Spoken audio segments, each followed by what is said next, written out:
You were the showstopper this last weekend. Did you hear the fans just applauding for you? I mean, they were just you had them so worked up. Did you hear the fans? Oh yeah, that's what they pay to come see, and it's not very often they get to see something like that, really. Yeah. Well, first of all, tell us what happened after your heat race and why you had to run the B main. What happened there? So, ultimately, it was a miscommunication. Obviously, the Xtreme Outlaws have a new series. This would be in the third race that they ever ran. Mm-hmm. And for the last, 12 or 14 years, I think I've mainly ran non-wing sprint cars, and so I pretty much know all the rules. And never in the history of any non-wing sprint car series have they scaled cars after a heat race. Normally it's qualifying and then the feature, and that's fine. They did scale cars for qualifying. They did scale cars for the heat race in Florida on the first night. Yep. But however, they didn't scale for qualifying at Lake Ozark, and I didn't hear them on the radio. I could barely hear them as it was. They said, come to the infield, and I seen a guy waving me where to go, so I went there. When I was done, one of the, series or track four-wheelers pushed me off and pushed me toward almost all the way to my trailer. And had I known that I was supposed to go to the scales, I have the heaviest car at the racetrack because I'm a pretty big load. I think my race car makes weight without me in it. So there was it wasn't light at the scales by any means. That was, I think, what. Obviously, I didn't go to the scales. Didn't know that I was supposed to go to the scales. So therefore, my heat race win was basically DNF to last. They claimed that they said it, and maybe they did. I never heard it, and never heard it at the drivers' meeting, and I was there. So shame on me. And with being a new series, though, I kind of made light of it that hey, you ran with USAC before. You know what the program is. They've no other series. Other than USAC even scales cars right. in the Midwest and all the other little smaller series. None of them, even the ASCS Sprint Bandits back in the day, they didn't even have scales. Right. You just kind of run what you brung kind of type thing. And so it was, unfortunate circumstance, but at that point I had to, just deal with it. Sack up and figure out how to make up for letting my team down, if you will. Yeah. So when you went out there and you rolled out there and you knew you were starting 12th in that B main, you knew that you were going to have to drive the guts out of that car. And it's so funny. I was standing there and I was talking to a couple guys that were from New Jersey that were watching the races with us, and we were just standing there. And I said, you see that 12 car right there? I said, keep an eye on him. He's getting ready to put on a show. And when you started ripping towards the front, they looked over at me and thought, you're right, he's putting on a show. You knew what you had to do in that B main, didn't you? And you knew you were going to have to drive your guts out to get up to the front. Yeah, and it was one of them deals where the start of it when you get. It's no different on any other night. When you run in the back with the squirrels, sometimes you get your nuts busted. Right. And and when you start at the back of a B main, that the odds go up like 120% of the opportunity to get your stuff wrecked. And so basically they. Landon Simon drove over somebody's right rear. I was playing his day. He was never going to miss his right rear, and he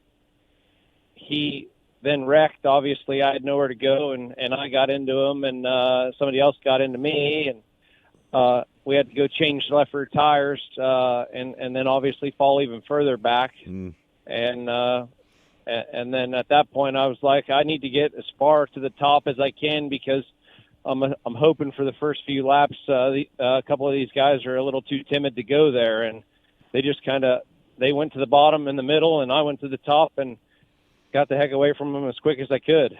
Yeah, no doubt.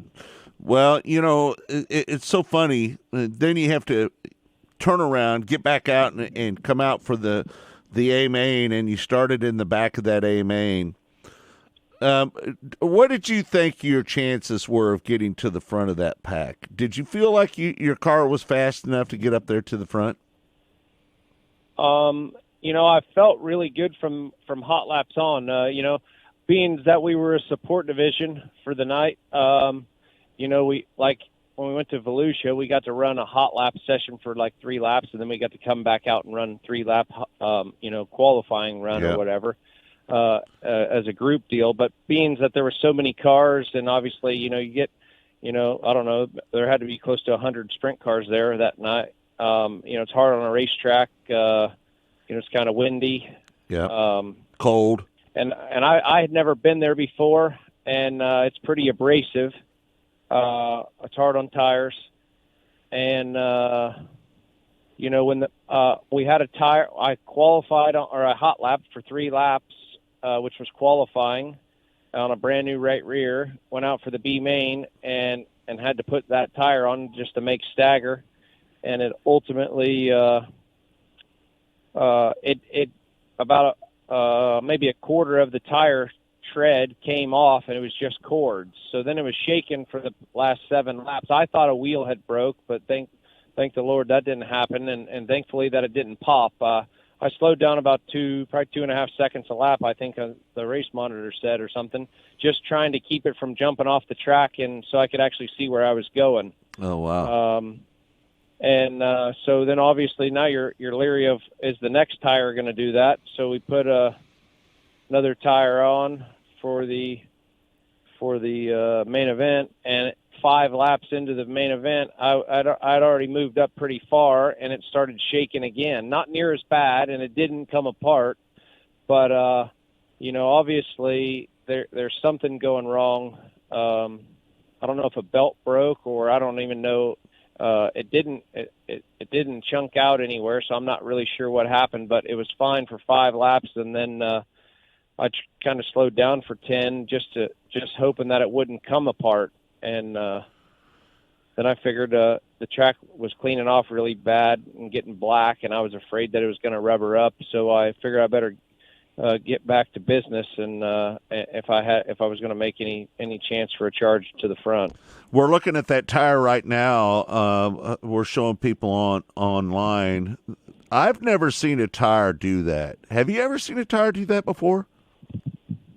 Well, I've only ever had one medium, maybe 2 that, and never that bad.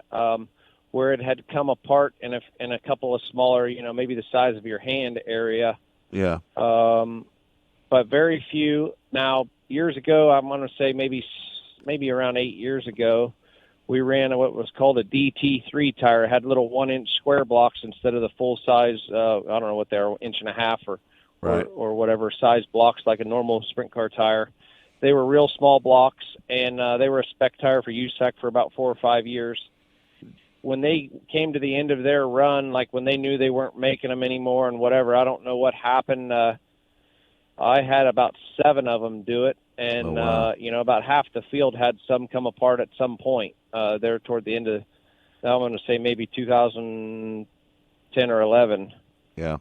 12. Hey, 10 or 11. Hey, what lap did you feel the rubber?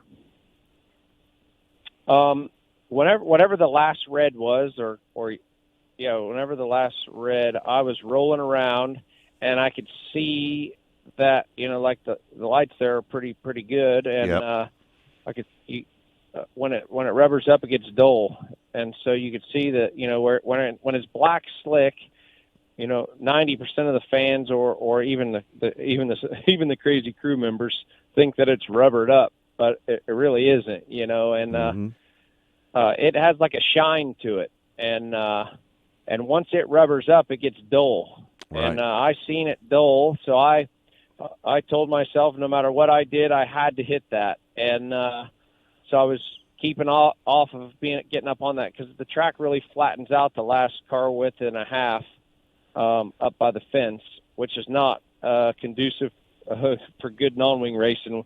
When you get up on a flat in a non-wing car, it just sits there and doesn't do anything. If not, goes in the fence. Right. And so I knew it was there. Ultimately, I feel like after watching the video that my crew guy should have let me know that everyone was running 2 car widths below me. And I don't have a rear view mirror, unfortunately. And by the time he was, CJ's really smart. He knew that he found something, and he waited, and you could see that he lifted it 2 different times till he knew that he was going to be able to shoot past me, because obviously, just like I am him, we race each other hard, and if I could see him for a lap or 2, I might change my lane or try and go in defense mode, being the last couple laps. So he played his cards right, and sometimes running second when the rubber comes down is better than running first. And obviously he hit the rubber, and it took me 2 more laps to figure out that that's exactly what was going on. And at that point, there wasn't enough laps left, and it was over.